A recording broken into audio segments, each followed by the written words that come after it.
You know that feeling you get when you watch a movie like The Silence of the Lambs from 1991 and you realize just how basic movies and shows have really become? It's hard to believe that 1991 also brought us Terminator 2, James Cameron's masterpiece, the best sequel and best action movie of all time. They just don't make movies like this anymore, let alone two in 1 year. Each of these movies were a success in their own way, so I figured it would be fun to take a look back at 1991 and explore if the 64th Annual Academy Awards got it wrong. Clearly, The Silence of the Lambs had an immediate impact on pop culture. Just look at the way they rolled out Billy Crystal in a Hannibal Lecter mask. Anthony Hopkins had mostly starred in English movies before the release of Silence of the Lambs, but this movie clearly made him a megastar worldwide. No one cared who I was till I put on the mask. 1991 truly was just one of those years where there's so many movies you connect with and could rewatch at any time. Oh my God. Get the car. Oh, Jesus Christ. Louise, you shot him.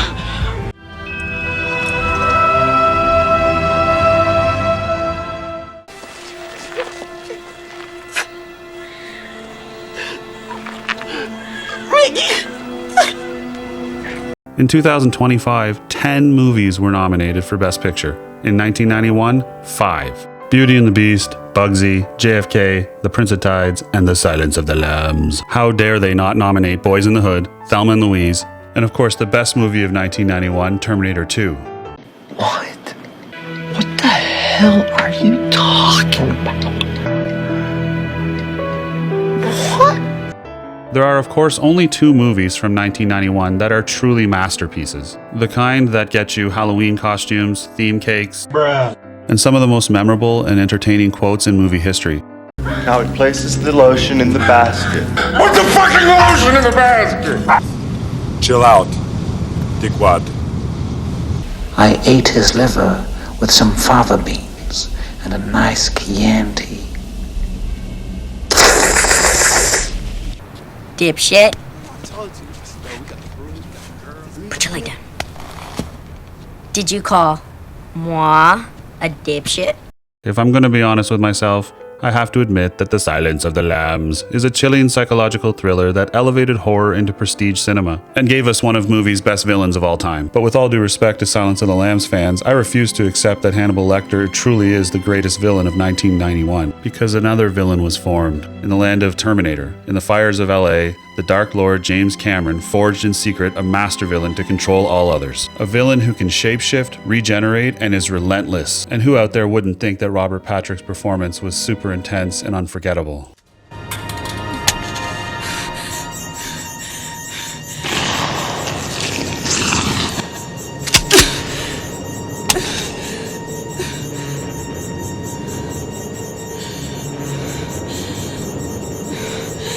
T-1000 is equally terrifying to Hannibal Lecter.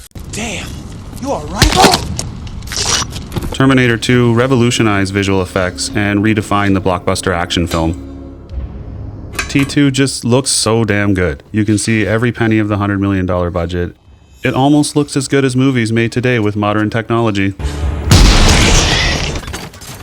Surprised to see me? Yeah? Despite all its triumphs, Terminator 2 Judgment Day was overlooked for a Best Picture nomination at the 1992 Oscars. Its omission reflected the Academy's long-standing bias against science fiction and action films, a decision that I argue now stands as one of the most glaring oversights in Oscar history. Damn! It's hard to argue this movie doesn't deserve Best Picture in 1991. The Academy was already way outside its comfort zone with The Silence of the Lambs. I think we can all agree this is a top-shelf, phenomenal movie with legendary performances that are unforgettable. Downstairs. Outside. I crept up into the barn. I was so scared to look inside, but I had to. What did you see, Clarice? What did you see? Lambs. Only a few horror movies like Jaws and The Exorcist had ever even been nominated for an Oscar. The Silence of the Lambs is deservingly the first horror to win for Best Picture. At the end of the day, it's not about being recognized by your elite Hollywood peers. No one outside of Hollywood gives a dang about the Oscars. Uh-oh, Richard! Oh, wow! Wow! Will Smith just smacked the shit out of me. So this is it. One 1991 movie to rule them all. One movie-loving man with a belly to find them. One movie to bring them all and in the darkness bind them.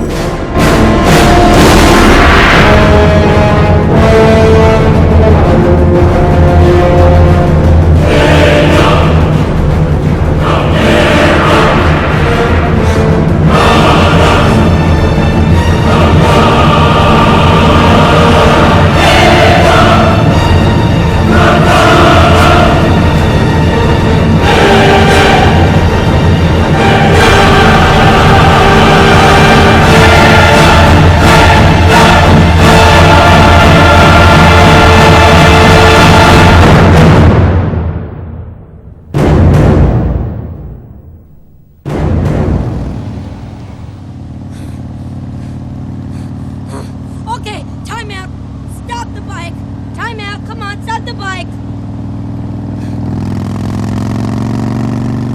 When Hollywood was at its peak, it was about us, the audience, connecting strongly with a kick-ass movie. Watching T2 as a 10-year-old kid, the story told from the perspective of a young boy affected me profoundly in a way that often gets overlooked beneath Terminator 2's explosions and spectacle. John Connor's relationship with the Terminator is quietly one of the most moving depictions of fatherhood ever put on screen. Watching the movie, his real-life pain was obvious to me, and it made the whole story hit even harder and helped me connect with it on a much deeper level. Playing with Terminator 2 toys behind the couch for 3 hours wasn't just about reenacting battles, it was about recreating the bond, the fantasy of having a protector, a wishful fulfillment wrapped in science fiction, a story that said even the coldest machine could learn to care, and that maybe my dad could care too.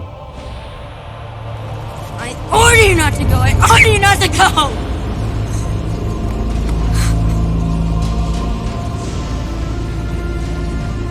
I know now why you cry. But it's something I can never do.